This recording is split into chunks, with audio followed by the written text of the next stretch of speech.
Hi everyone, welcome to HubShots episode 295. In this episode, we talk about the paid seat deactivation, some deal close gotcha in the app, talk about notification profiles, Security Centre, also non-fit personas, the HubSpot Xero sync, and ChatGPT inefficiency. You're listening to the number one HubSpot focused podcast where we discuss HubSpot tips, tricks, and strategies for growing your sales, marketing, and service results. My name is Ian Jacob from Search and Be Found, and with me is Craig Bailey from Zen Systems. How are you, Craig? I'm really well, Ian, and welcome to possibly the longest titled episode we've had in a long time.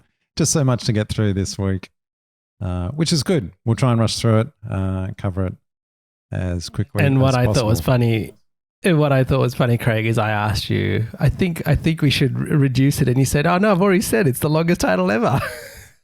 So let's get into it then.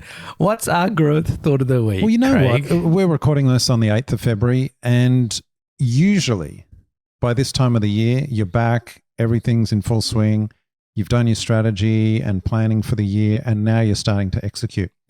What we're finding, perhaps surprisingly, is for a number of our clients, that's not the case. They're actually kind of, I won't say panicking, but they're kind of rushing to get strategy and stuff in place. And part of the reason for this is because they had a long extended break. I think everyone has had the last couple of years with COVID where they were prohibited from traveling and all that kind of thing. And this year, this Christmas and New Year, they went, all right, I'm having a long break. I need it. And yeah, we did. Yeah, just get refreshed and get healthy. But before you know, it's February, and then it's like, oh, what are we doing? We should be executing on this plan that somehow magically should have appeared, and it's not in place. So just a few thoughts on that for listeners. If this is you, first of all, we're seeing this in a lot of clients, so you're not alone. Second, it's important to take time. And what we're seeing is some people trying to rush things through, and they're really jumping on tactics and not taking the time out to think strategically. What does strategically mean? Well, it's about what your business goals need in order to be implemented effectively. And so what we're saying, and we're going to keep this brief. The main point of this is just to say, look, we're seeing it a lot. Here's the way to think about it. It is important to take a step back, take time. Strategy takes space, mental space. You need time to think creatively. It's that creative side of your brain. When you're thinking, here's our business goals, here's what we've got to achieve. I'm going to map that against available resources. I'll talk about that in a second. And then I'm going to prioritize it. And so it's easy to think, oh, here's just a list. I'll jump into it without discipline. Actually, what you need to do is take a step back and think about the resources you have, map that against the business goals that provide the biggest impact. I think as I say this, most people listening or watching would go, yeah, that's kind of obvious. And that's the point. Just highlighting something that's obvious and kind of saying, look, we're seeing this across all our clients is maybe helpful. Take the time and do it. And then really the other thing I'm going to say, we're seeing this with clients, is that one of the biggest problems is that they don't have the resources, i.e. people, in place to execute on their strategy. So part of strategic thinking at this time is taking stock of the people you have, the budgets that you have. And while you might have massive business goals that you want to look at strategically, there's a reality check for some to actually think appropriately about this because they just don't have the people to put it in place. So the quick takeaway, don't rush, consider goals mapped to resources available, prioritize as appropriate. And finally, make a start, because this is the other thing. You can get caught up thinking, oh, we're going to overanalyze and over-strategize and all this. Now, you've actually got to make a start. And I think one of your clients said it best here, version 1 is better than version none, Ian. That's right, Justin. And one that he always tells me, we should test and measure. And so thank you, Justin, for reminding us and for that great little quote. One final little comment here. We used to actually guide clients through an annual marketing review. We don't offer that anymore to new clients. It's only existing clients we work with on that. But there is a link in the show notes to our old page for that, which actually has a link to a Google Doc, which has our whole AMR plan. So you can go and grab that. No sign up required. Just get the link and access that. That might actually give you a bit of guidance. Fantastic. On to our quick shots of the week. And here's one that turned up mysteriously, Craig. It was the nice feature that when you deactivate a user, that gets prompted you to remove the paid license, which didn't happen before. And so we thought we'd mention it because in the previous episode, it was a gotcha for us, but that has now been resolved. I couldn't believe this when you told me because I was like, didn't we just mention that last week in the show? And you're like, yeah. Oh, and they've fixed it. Now, I'd love to think that's because they listened to the show and they thought, oh, we better fix that. But I'm sure it's just coincidence. They probably had this for months waiting to be rolled out, and it's just coincidentally it's rolled out at the same time. But overall, great outcome. Thanks, HubSpot, because as we mentioned last time, paid seats were just kept locked in deactivated users. So yeah, that's a win for clients. Yeah, and here are a few more quick items. Firstly, you can see here you can now clone static lists and make the filter updates before saving them as a new list, which you couldn't do before. So that's really cool. Service now has some playbook templates, only 2 to start off with, a customer onboarding playbook and a business review playbook. So it's got a good start. And I think it's a great place to start. Add your own things, make it your own as you use those templates. And now you can view and add comments on the HubSpot iOS app, which you couldn't do before. All right, onto our HubSpot marketing feature of the week, Craig. This is a gotcha / feature, isn't it? But you were noticing this, that if you have a chat, which is locked down to the bottom right-hand side of the screen, if you've got a chat bot in place, and you've got a slide-in pop-up also in the right-hand side, what was happening for you? The slide-in doesn't come. So that's what we realized. And we scratched our heads, we spoke to support, and then we realized as soon as we disabled the chat, the slide-in works. So it basically interferes on that side. Right. So they're competing. I think we noticed a similar thing a little while back, which is why we now put slide-in pop-ups on the bottom left. I think everywhere. And by now, HubShot site and Zen, you'll see them all in the bottom left. Why? Because of chat. We're rolling out chat selectively on some pages, and we just didn't want to have that fighting for attention from them too. Now, the thing is, wouldn't it be nice if you could go and quickly change all your slide-ins from bottom right to bottom left?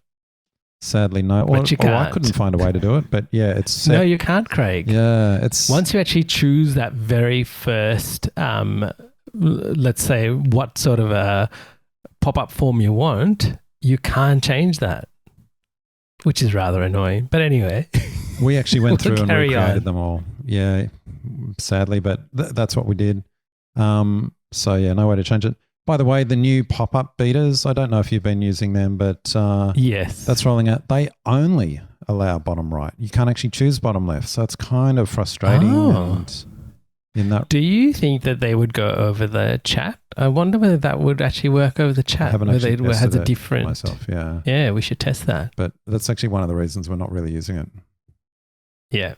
Well, I was not using it because it almost felt like it wasn't consistent with the HubSpot design, a lot of them. And I was like, how did this get in here? Anyway. But it is only still in beta. It is in beta, to be fair, on that regard, though. Correct. But it just wasn't up to where I expected it to be. And so I tried a test and then I stopped using it. I think what's compelling about them and why someone has rolled it out as a beta and why they want it was because they can be triggered by a click on the page as opposed to just a time or an exit extent. Yeah. So that's the thing that people wanted. Oh, a CTA that pops up based on an event on the page. So I get it. I like the idea. Yeah. I just wish they'd add that to the existing slide-ins so we could just trigger based on something else as well. But anyway, we can wish. All right, on to our HubSpot sales feature of the week. So I'm going to start with a HubSpot gotcha, or a difference in the way things work. And this is to do with deal close behavior. Seems to be different between the app and the desktop. Now, how we discovered it, working with some of our clients, or somebody on the sales team said, hey, I moved these deals to close, but it had the date, which I think was either in the future or it was way behind. And they said, it's showing the wrong date. And I'm like, no. So we ran a test on while we're logged in on the desktop. And I'm like, I don't know what's going on. Like the test that I've just done with you proves that it is changing it. Anyway, catch up in person with them. We're just having an informal chat and talking about different things. And they mentioned to me, oh, you know the thing I was telling you about? I actually moved the deal in the app. I'm like, moved it in the app. Okay. So I did a test and thought, okay, I'm going to move a deal that I've got that's not closed into a closed one state. And behold, I realized the close date on the app does not change. It actually remains at the previous close date. So just be aware of that there is inconsistent behavior in the app. And so if people in the sales team are complaining that things are not happening or you're getting incorrect data, this is probably why. And this is where you need to go look and maybe educate them. But if HubSpot's listening, I'd love for you to fix these guys so it is consistent. Wouldn't it be kind of funny if you had to create a workflow triggered on a deal closing and all it does is go through and update the close date just to get around this gotcha. Anyway, that's the first thing. But on to the real sales feature of the week. This came to the next question. And so one of our clients, they sell dental equipment and they often install large pieces of equipment or an entire surgery. And so they said, we often struggle to get pictures once a job's done. And if for those of you who don't understand, a dental chair can cost like almost $50,000, right? So that's just a chair. It's not anything around it, not the accessories on it. So people are outlaying, or let's say dentists are outlaying a lot of money for a dental fitter. So they're like, we really want to capture the moment, get some pictures, and start about how do we get these pictures? You know, some people are hesitant, some people don't want to be in it. And so as we talked about it, we came up with an idea. It's like, how about we A, prep them, but B, let's make it a significant moment because they've just spent all this money and they're probably starting a new journey or they may be refitting their surgery. Let's frame the picture and send it to them. So there's a sense of, this is a really significant moment in time. And so everybody really loved that idea and something that they're going to start doing. So I'm going to hopefully report back about what happens. But just as something in the sales process where we just had to have that conversation and people are like, yeah, let's do this to make it significant. Just like a deal stage moving, this is something on that customer journey that will make a significant difference to them and how they are dealing with customers. I love it. Great idea. All right. On to our HubSpot service feature of the week, Craig. I'm just going to say this ticket property called last email received from contact. And if your ears perk up because of this, oh, wow, how do I get this property? Then this shot is for you. Going to explain it and talk about it. If you're like, I don't care, then move on because this is a little bit nerdy. But I've got a screenshot here. And if you are watching on YouTube, you'll see this. But if the podcast, you'll get it in the show notes if you've signed up, hubshots.com/subscribe. It's triggering a ticket workflow based on two things, last email activity and the last email date. And what you're trying to do, the outcome you're after is trigger a workflow if a contact replies to a ticket. Okay, very common scenario. Customer has replied to the ticket, trigger a workflow to do something. So you kind of want to do that. How do you do it? Well, in the screenshot, you see, there's the properties to use. How do you actually find these properties? Because I don't know if I've just missed how to do it, but I cannot find them anywhere. The only way I was actually able to get these is if we set up some of their baby automation. And again, screenshot here, you go to your pipeline settings and then you go to the automation and you tick a box that says the customer replies to an email, automatically set the action of what the status you want it to go to. Now, in those settings, you're kind of limited. You can't put other logic. So you tick this on so that it basically creates one of these automatic workflows. Again, I've got screenshots here all in the show notes. Then you grab one of those workflows and you clone it and you use it for your own. And then you're probably going to come in and turn this tick box off. And that's how you end up getting access to use these properties, last email activity and last email date, to trigger your workflows. Now, this seems crazy to me, Ian, and I don't know if there's something really obvious I've missed in how to get it. And I've been trying to get it, and we've actually contacted support about it. I'm hoping they come back and go, oh, here it is. It's so obvious, and then I'll update this in next episode. But for people who are fighting this or wanted this, mate, this tip, if it is the only way you can get it, might be really good tip for you to use. My gut is telling me there's a much simpler way to do it, Ian, but I just don't know what it is. But in saying that, Craig, we went looking for those properties and we couldn't find them yesterday. Couldn't find them. Yeah. Yeah, which indicates to me that they somehow appear based on those items being checked. And even when they are checked, which creates that baby automation, it doesn't still make those properties available if we were to create another workflow. So hence doing what we did. But we'd love to hear if people have done it, or if HubSpot support is listening to us. Please let us know if there is a better way to do this. All right, on to our HubSpot admin feature of the week, Craig, notification profiles. And this is really to do with episodes ago where we were talking about annoying emails and about being able to set those notification profiles. And so now they've actually got some defaults like they're doing with all the other admin features, is like, hey, we can create these different profiles for notifications, which you can then give certain people, right? This is another one of those occurrences where we talked about something on the show and then almost the next week it's available in HubSpot.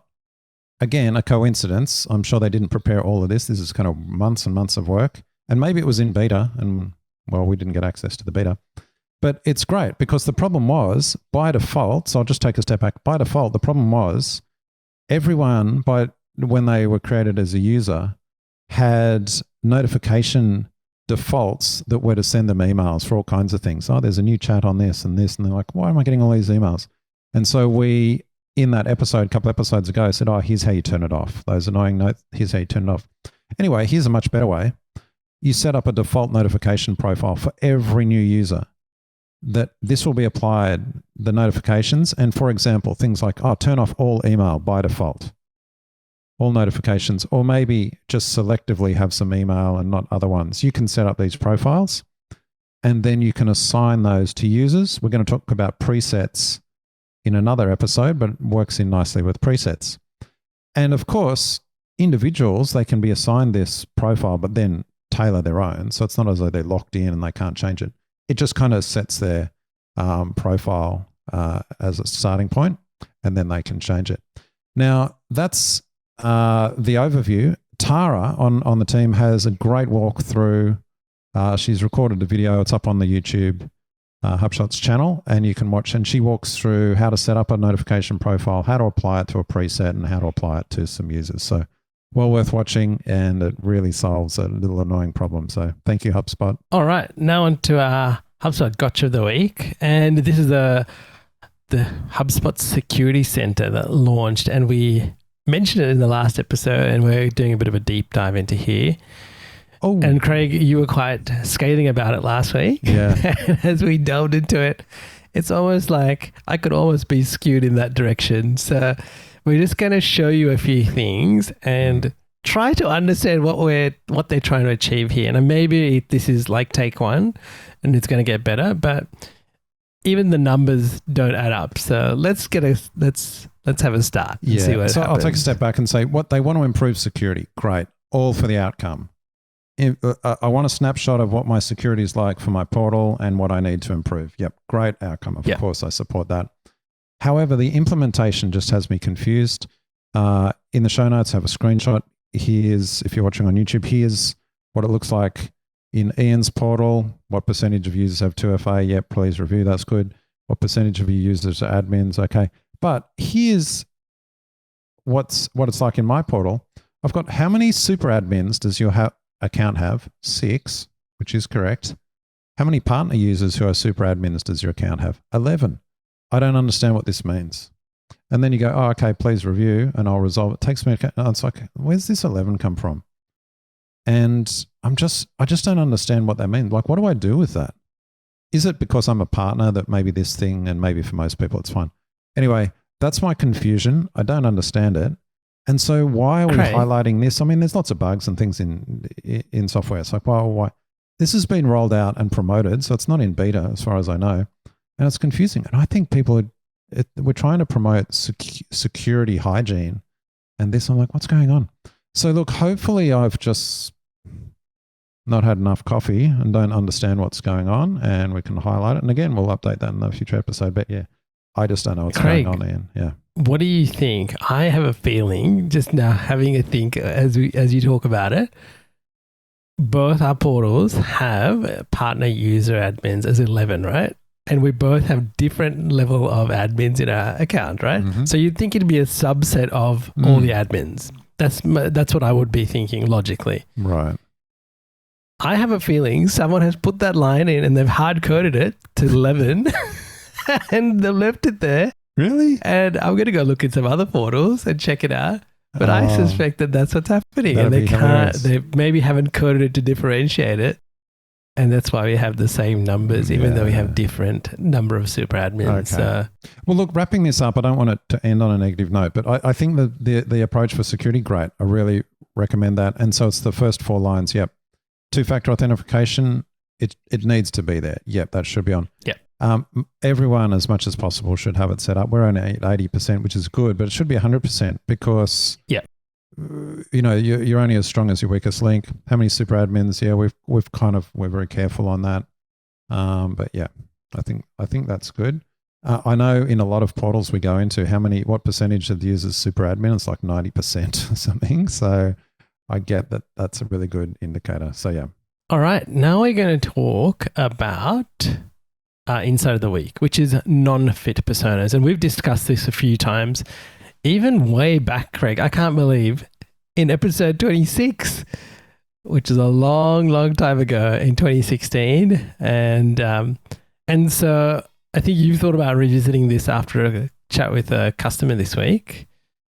And I think it's very good because we do need to review it because businesses change over time and their personas change. So I know working with some of our customers, as they have moved up market, their personas have changed. So now we have deactivated some, we've put some new ones in to facilitate that. That's right. And we could get very complex on personas. People have written big books on it. And some people got controversial about personas and think they're over-engineered and all that kind of thing. I don't want to get into that debate. I, as a general approach, think personas are good in a helpful way for segmenting your database. I just think it's useful for people on the team to be thinking about a persona or an audience or target or whatever. I know people get caught up between, that's not a buyer persona, that's a buyer profile and all this kind of thing. I think if you're getting to that point when you're arguing about semantics, it's a good sign. That means you've actually put some effort into actually thinking about your audience. So overall, I think it's good. I don't want to get too bogged down into it. If you're in B2B, you might have personas around responsibility or job roles. Increasingly, we're seeing a push to jobs to be done, i.e. outcome-based. Doesn't matter what your job title is or where your seniority is. It's what's the job you've got to be done. We're seeing a lot of that in B2B. That's great. And in retail, you might have demographics or spending behaviors and things like that. So that's all good. I think people know that just kind of intuitively, really. But where does the non-fit persona fit in? I think this is often left out, and it's useful for two reasons. It categorizes who's not a fit for you, and you want to call that out early. 1, so you don't waste your time, but 2, you don't waste their time. So there's 2 sides of it. You don't want to work with them because they're not a fit for your business, and you don't want to waste their time because they're not going to provide value. So this is all about enabling you to confidently say no to a segment of contacts and prospects that come in. And as we all know, saying no is a skill. And in fact, we're going to have a quote of the week when we talk about that later. But learning to say no and how to say no is actually a skill that a lot of people, and it took me years to learn that. Oh, yeah, we'll do that work for you. Yeah, we'll do that. Sure, we'll do that. Saying no is actually a skill, and we're much better off for it. And so are our customers. So that's the benefit of a non-fit persona, even if you don't implement it in HubSpot as actually a persona. Think about it so that everyone on your team is clear. It'll help with content you write. It'll help with the workflows and nurtures you put in place. So that's non-fit personas, and hopefully that's I'll helpful. add something to that, Craig, is that with this as well, why it's key is you could take the non-fit personas straight out of the sales process and not have the team waste time going through contacts and leads based on this. Very important, and I think well worth doing. All right, on to our listener question of the week. And so this was from one of our clients who said, hey, I want to use the new invoicing that's available on the HubSpot Xero syncing app, right? So it's got it there, it's new. All right, so let's go ahead, connect everything. We managed to get all the data in. And I thought, oh, it's working really well. Able to click on an invoice, able to see the associated contact. This is fantastic. Then we go to have a look. And then so they go to the contact profile and they're like, where do I see this invoice? Now I want to see this invoice, right? So they've got HubSpot, they've got Shopify, they've got things happening on 2 different channels. Anyway, can't find it. So we contact support and we say, hey, we've got all these invoices synced. We can see if we click on an invoice on the invoices screen, we can see there's an associated contact, which is fantastic, right? But I wanted to see it from a contact level. Anyway, can't find it. There's no provision for it. They went through all the documentation and they're like, yeah, you can't see that. It's only on this screen. And anyway, so we then went, okay, well, that's not going to help us. So that's all we have at the minute.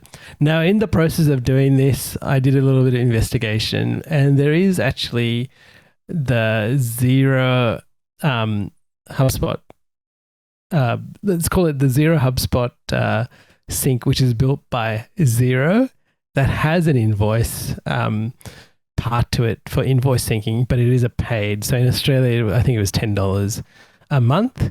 Allows you to obviously create invoices and view them inside HubSpot. So I thought I could shortcut the process and try that out and then see these invoice details in let's call that little widget that might appear on the right-hand side of a contact record. The card, yeah. And I haven't tried that, but even with this change, it's obviously one of those things that's like, it's great I can get the data, but how can I use it? I have no idea. So I just wanted to highlight that to people, is that you might be thinking, yeah, I've got it all connected, I've got the data in, but I can't use the data. And the moral of the story is that's what it is. So just be aware that this is happening inside HubSpot, especially if you are. And they actually, HubSpot support said that they didn't see any documentation where they could see them developing a widget so it appeared on the sidebar. And they actually told me to go to the community and raise a feature request to get it done, which is really bizarre. I find that really odd. First of all, that it doesn't even appear. But yeah, I mean, it almost makes you want to say, oh, I'll actually write a workflow or some integration that just creates a custom object for it, because custom object cards will appear. Yes. It's, you know what? I'm surprised they say there's no plans to develop it. I kind of think this would be in the works. Anyway, we'll see. I thought it would be a part of the development, right? If you're going to bring that data in and tell everyone it's available, how do you access it seamlessly? And what about activity? Was there anything in the contact timeline that had an activity that, an invoice object was associated? Probably not. Not that I remember seeing, Craig. I didn't see an invoice object in there. So anyway, that was the client question. And so I had to say, I'm sorry, you can't see anything just yet, and stay tuned. Yeah. All right, on to our thought of the week, Craig. And as we've been talking about ChatGPT, is about avoiding inefficiency with ChatGPT and other tools. I just want to highlight this. Actually, before I get into ChatGPT, I know everyone thinks everyone is up to speed on ChatGPT, but that's not the case. So we've got to not fall into the trap of assuming, oh, everyone's using ChatGPT, and assume everyone knows what we're talking about. So apologies if, we're racing ahead. By the way, here's the way to think about it. If you are behind on ChatGPT and you don't know what's going on and you haven't embraced it, you're only 2 months behind. This took off at the end of November. You're only 2 months behind. You can catch up. And you can easily do that with just YouTube videos and things. I've been spending far too much time in here. on ChatGPT, and there's great information. I don't want to pretend I'm at the forefront. I feel like a beginner, but the impact here is incredible. So for those of you who are using ChatGPT, you're like, yeah, of course, Craig, we've been using it already for months. For those who aren't, you're only a couple of months behind. Jump on it now. This is a change you need to embrace. However, as this gains momentum, we're seeing a lot of scammy stuff and that appear, how to make money using ChatGPT and all these scams and get rich quick schemes. I think most people know to avoid that fluff. There is this efficiency piece that we're seeing more and more in YouTube videos and TikTok videos and things about using ChatGPT, which is massive inefficiency. And I just want to call it out early so that you avoid it. Here's a typical scenario. I use ChatGPT to prepare my emails to clients or my outreach or my warm-up emails and things like that. So I put in a sentence saying what I want and I ask ChatGPT to flesh it out.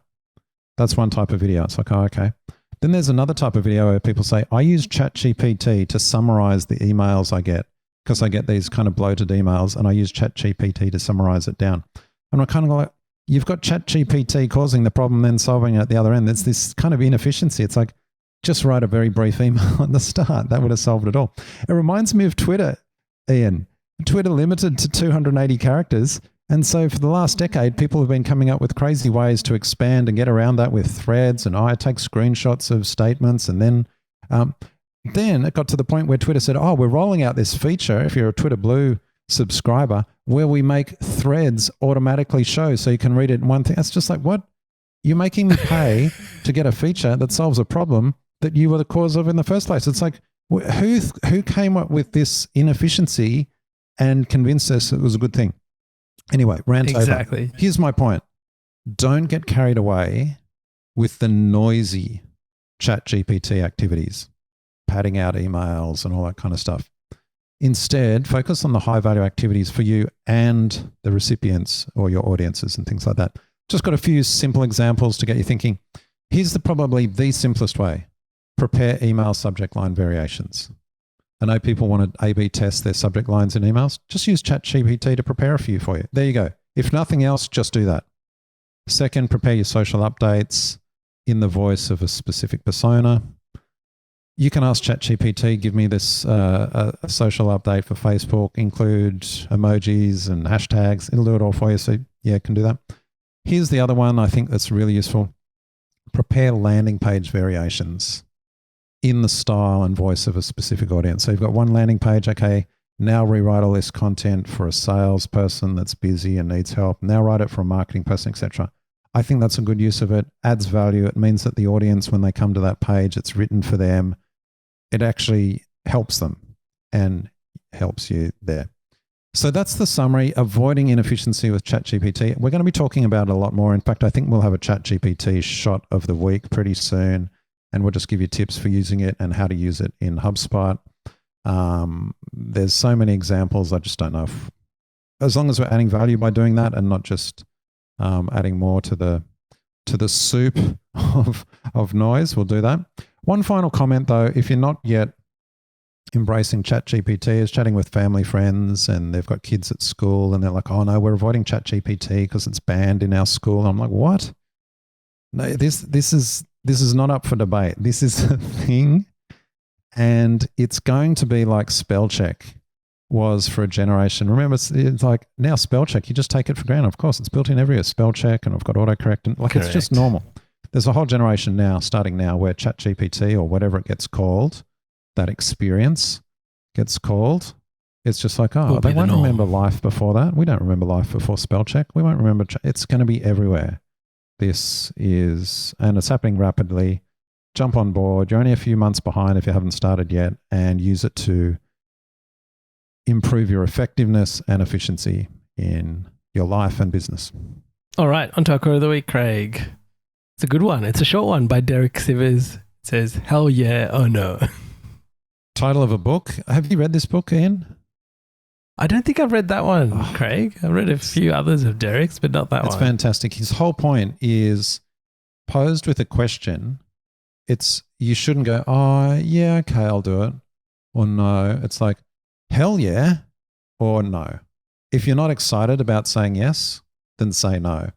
That's oversimplifying his book. You should read it. It's excellent. But I thought that was a nice tie-in with that non-fit personas. When you're thinking about, should we be marketing to these people? It's like, hell yeah, we provide value and we want to work with them versus, oh, we could. That's a no. So hell yeah or no. All right, onto our training of the week, Craig. And this is 11 things you're probably not using in HubSpot that you should be.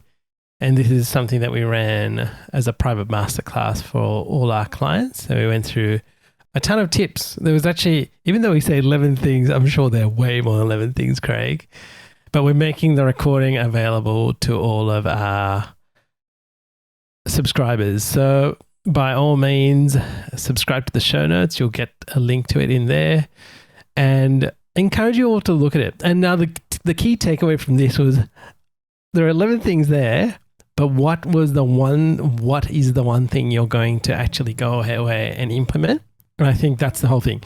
If anybody listens to this, just write, even if you've taken a whole bunch of notes, I would say rip them all up and just think about what is the one thing I'm going to go do and implement.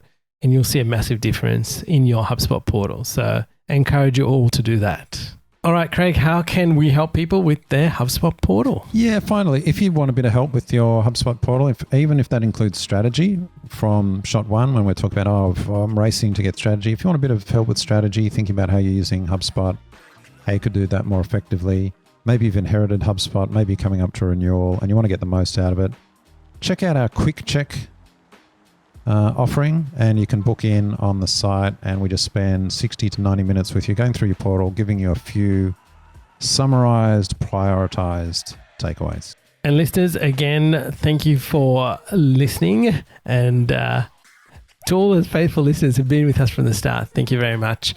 If you'd like to connect with myself, please search me on LinkedIn, or if you get the show notes, you can click a link and connect with me directly on LinkedIn.